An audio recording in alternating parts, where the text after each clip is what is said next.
And you probably think, why doesn't Ryan do this? Why doesn't he ever do this? And that's review metal. Why don't I review metal? I don't know why, but I never review metal music. I do think there are times where I don't feel confident, or I have this lack of confidence to talk about metal music because there's so much of it out there that I haven't really touched. And yeah, you know, I've heard a lot of the classics. I've heard a lot more than I actually even review on this very channel. But sometimes I just don't always feel like I have a lot to say. And there are very few metal albums that end up really hitting me these days anyway, in a way that makes me go, yes, this is amazing. This is one of the best I've heard. I don't know. It's probably the confidence thing and the fact that I just am not subjecting myself to enough of it. I'm going to have to take it upon myself at some point to finally crack on with touching on metal music. And I suppose Protest the Hero isn't a bad start. They've been kicking around for years. They're not exactly the most critically acclaimed metal band out there, but I actually think they're pretty damn good. And this new album here is their first in 7 years, coming off of the 2013 release, which I thought was pretty good. And in terms of what both releases in this 7-year period offer, I think they're pretty similar in terms of the amount of passion that's delivered in the vocals, the sort of metalcore kind of power metal incorporations at points, the very epic moments that this album brings. Migrant Mother kicks things off in the most theatrical way possible. The vocals are just so larger than life. It honestly feels like some of the best days you'd get out of like the Iron Maiden era, where, you know, they were just putting out really good releases back to back for years. And although the quality isn't quite as strong as that on this album, I definitely think there's an influence there. I mean, this guy's voice just kind of powers above everything else. He just elongates so many of his notes, so many of the words that come out of his mouth are just so...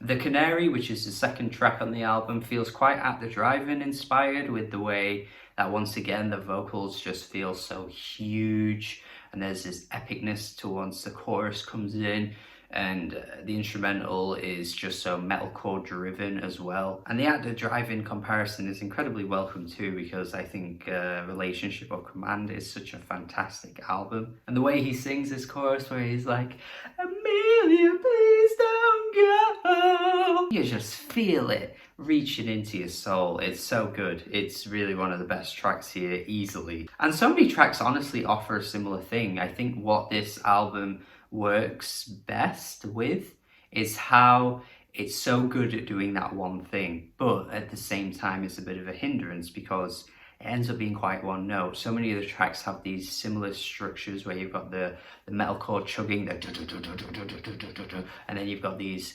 vocals that are just soaring through like a friggin' angel. It's like a friggin' centaur charging through this epic battle at points, just the way these vocals just kind of travel and just take over the moment. But at points it just feels like it lacks a little bit of originality, and the way these songs are structured too, it's just quite formulaic. You got the one track doing one thing, then the next track offers a similar thing. You also have these random interlude moments, which are pretty, like they're pretty nice. It's just these little piano pieces, but they're very much out of place and not really placed in a way that makes sense, to be honest. I do think the gang vocals on All Hands as well is just a bit unnecessary with the It reminds me like mid to late 2000s metalcore bands just all throwing in these moments.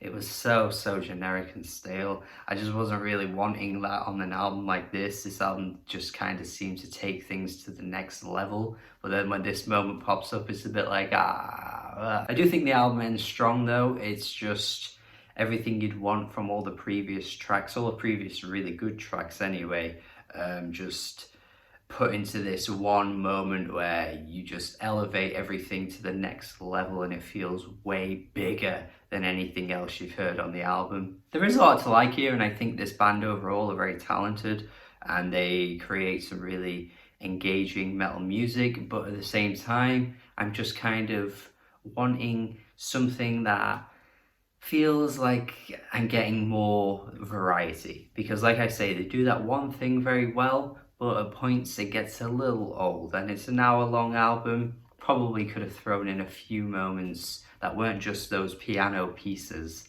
that just offered something a bit different. It's good overall though. I'm going to go a 6 out of 10. I do apologise if this review wasn't as strong as usual, but I did want to talk about this album and try and broaden my horizons, because although I don't always have the tools, the right vocabulary to throw out there in regards to metal music, doesn't mean that I just want to hinder myself and stop myself completely, because this was an album I wanted to talk about. Definitely wanted to shine a light on it because I do think it's pretty good.